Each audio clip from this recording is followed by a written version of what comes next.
This free step-by-step video comes to you directly from Haynes, creators of the world's best repair manuals. Fix your car or truck the right way with our accurate and reliable information at your side. You can complete more than 200 jobs on this vehicle when you purchase the complete online manual at Haynes.com.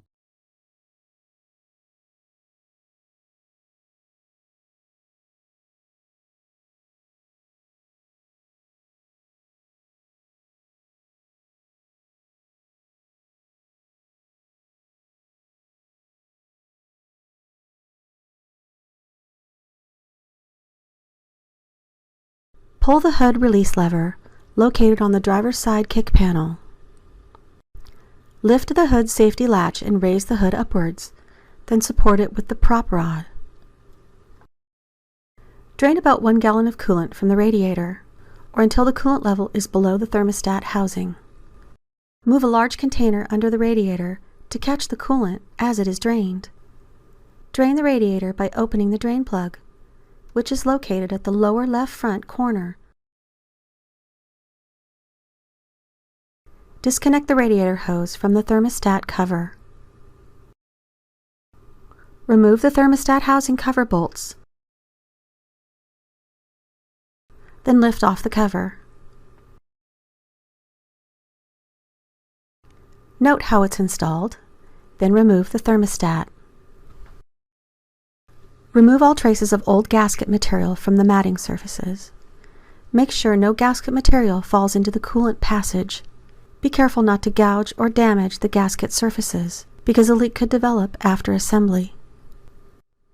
Wipe the matting surfaces with a rag saturated with lacquer thinner or acetone.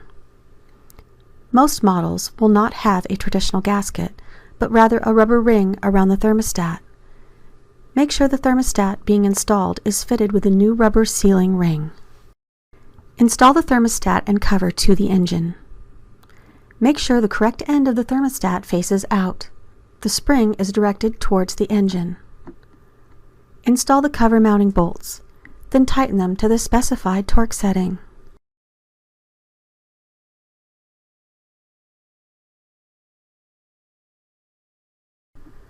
Reconnect the radiator hose to the cover, then tighten the hose clamp.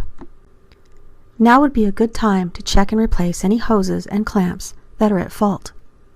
The original hose clamp in this video has been replaced with a screw-type clamp due to the lack of spring pressure on the original.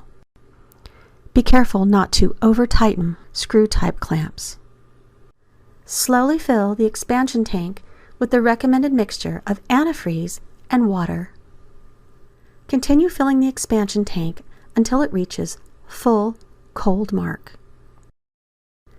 Wait 2 minutes and recheck the coolant level, adding if necessary. Install the expansion tank cap. Start the engine and let it run until it reaches normal operating temperature. The low coolant light on the instrument display may illuminate after draining and filling procedure has been completed. Let the engine completely cool down, then remove the cap and add coolant as necessary. Install the cap.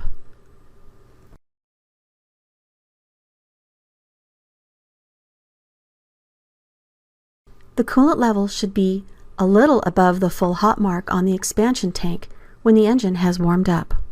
Keep a close watch on the coolant level and coolant system hoses during the first few miles of driving, making sure there are no leaks.